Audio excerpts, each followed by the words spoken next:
Yo, what's going on, you guys? Your boy Pwny Montana, and in this video we are going to be going over a couple things that separate pro players from being elite level passers compared to your average casual Joe that just gets home from work and wants to play the game. Now, before I get into it, if you guys are new to the channel, do not forget to hit that subscribe button, like the video, comment down below, and hit that noti bell so you guys never miss an upload. And if you guys got nothing to say, just comment FTA. Stands for the algorithm, and it helps push these videos to more and more people. So hit that like button, subscribe, comment, blah, blah, blah, blah, blah. Let's get right into it. Now, I will be talking a lot in this video, but I will be showcasing a few things that will help you guys out in the Madden sense for you guys to become better passers. Now, first things first, if you guys are passing the ball, one thing that a lot of pro players are currently doing is free-forming everything, almost everything. Now, when you free-form, it gives you the ability to pretty much take a pass. Say let's say we're running some kind of flood concept on the sidelines. So right now we have a flat and a corner route from the tight end, and whichever one that we read properly, unfortunately they're in man coverage, so let me make the proper read here. If they are in zone coverage, you're going to make a proper read and you're going to free form your passes so that your opponent cannot go ahead and grab it. So if they're in a zone, so right there, we're going to free form down, clicking, and we're going ahead and making that catch. Very easy, very easy thing to do. Now, to freeform pass, when you go to freeform, you're gonna hold L2 or left trigger, and you're gonna take the right stick and you're gonna move the reticle depending on where it is that you want to pass. Excuse me, you're gonna take the left stick. Excuse me. You're gonna take the left stick and you're gonna aim it exactly where you want to pass, and it will create a circle where you're gonna be able to pretty much place that ball within that trajectory, within that circle. The better accuracy your quarterback has, the wider the range in which you can throw within that circle. And that is something that a lot of pro players are currently perfecting, is pretty much to do something like that. And yes, I do have double me on Kyle Pitts right now, and that's the only reason that he caught that. But that's exactly what's going to change your game from a smaller level to an elite level, is simply just learning how to freeform and where to freeform your passes. So again, a perfect example, and I'm not going to dive too deep into it. If you guys would like me to, I'll make another video on freeforming. But again, you're just freeforming your opponent's open, your receiver's open. So a lot of the times, a pass like that specifically, you'll end up with an animation where he ends up not being able to catch that in stride. But we want him to catch that in stride just like that, so we can turn upfield and get more yardage. The only reason that happens is because of freeform passing. So you're going to hold L2, move the left stick wherever it is that you want the ball placed, and you're going to be able to start passing in more precise spots on the field. That, step number one. Pro players have all perfected this. On the offensive side, pro players have all perfected this. Number two, and this is what separates the weak from the obsolete when it comes to being a high-level Madden player, is the high ball. Yes, EA did patch it, but unfortunately, the high ball still lives on. And as you can see, Kyle Pitts is there, and it just makes your game 10 times easier. So a lot of pro players, a lot of players in general, they'll see passes and sometimes it looks like the pass is covered. If there is even a modicum of space in the vicinity where your player can come down with the ball, if you go ahead and high ball pass it, your player will come down with it a majority of the time. It's one of the most annoying things and one of the most frustrating things in this game that makes it so that it looks like these passes that shouldn't be caught or shouldn't be open, they end up being open. Now, it only happens a lot of the times with a taller receiver, but you are able to high ball pass with a shorter receiver as well. I'm just making the proper read there, unfortunately. Not unfortunately, but I'm locked in and I make the right read from now on.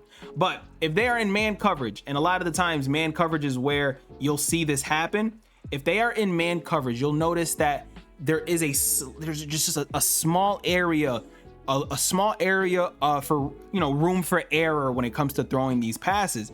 And the way that a lot of pro players are passing in this game is they're highballing every single close pass that ends up coming their way. So if they see a receiver, it doesn't matter if they're short, it doesn't matter if they're tall. Being taller does help, but even if they're short, you can actually go ahead and highball pass and end up with an animation that only your receiver is going to be there to get it. Now, if you're playing against zone players, this isn't going to work too well for you. But if you're playing against people who play match coverage, which is almost everyone right now, and if you're playing against anyone that plays man coverage, you're also gonna be able to abuse this mechanic because again, you see a little bit of space, you're gonna be able to throw that where you're not gonna be at risk of throwing an interception.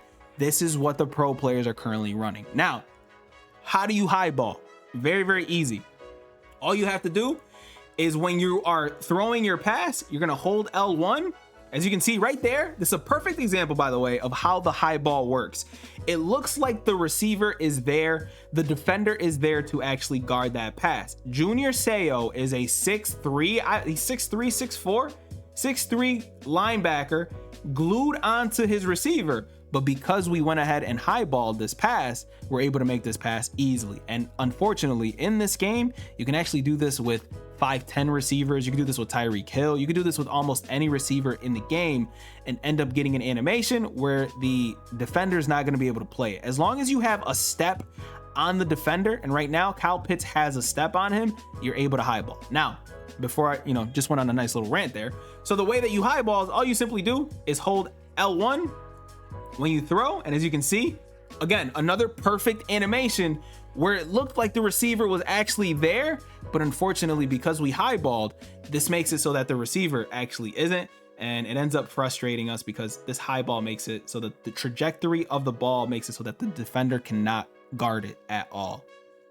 So simply put, you want to hold L1, throw the pass. If it's a close, if it's a 50-50 ball, you're gonna want to hold L1 to throw that pass to make sure that you're, highballing in the correct spot. Now, one thing that I'd like to note, if you are highballing, one thing that you want to avoid is also free-forming, okay? When you free-form pass and highball, you're gonna more likely than not throw an interception or throw some kind of a bad pass, because you're just gonna end up overthrowing a pass or making it so that your pass ends up being very, very, very inaccurate. And again, it leads to a lot of interceptions. It leads to just a frustrating time. Instead, just go ahead and just hold L1, pass lead it however you see fit, and make sure that you're holding L1 and not free-forming as well, because you're gonna end up overthrowing a lot of these passes. Now, granted, I'm throwing beautiful highball passes right now, but you don't wanna free-form them. Now, before I leave, how to defend these highball passes, because they're some of the most annoying things that you guys can play in the game. And it's very, very simple. All you're gonna wanna do is swat the ball, okay? In a lot of situations, if you're not in front of the receiver like that, like this specific animation that we just got here, you see how Sean Taylor is currently right in front of the receiver? That, if they highball pass it, you'll end up knocking it loose every single time. But if you're not, and you're a step behind, please, please, please stop going for interceptions. You are gonna want to swat the ball. To swat, you either hold L1 or you hold square. That is all you need to do, or left bumper or X if you guys are on the Xbox. But you guys are gonna wanna hold the swat mechanic instead, or else you're gonna end up getting highballed all day. But a lot of people are currently going for those interceptions because they have pick artists. And if you don't have any pick artists, that's the only time that you're gonna wanna go ahead and swat. Do not go for the interceptions anymore. It's going to work against you more oftentimes than not. And you're gonna end up going, oh my God, how did he get that pass off? This guy's blind. No, he's not blind. He's throwing a highball pass because he's a pro level player and you're not, and you have no idea what it is that you're doing compared to that person. As you can see, another highball, boom. So again, throw the highballs on offense and learn to defend them on the defensive side of things. SWAT. Stop going for the pick. It's only making your defense seem a lot worse than it actually is, and it's resulting in people thinking that this game has no defense. Unfortunately, it's us that is making that happen by not learning how to switch stick and by not being comfortable enough or conservative enough to swat the passes when they're highballing. Everyone is highballing right now, so stop going for interceptions unless it's a clear pick. Everyone is currently highballing. Get better at the game. That's what these videos are for. My name is Pwny Montana. Hope you guys found this video informative and helpful. I will see you guys in the next one. And as always, 2 fingers, deuces, and peace out, you guys.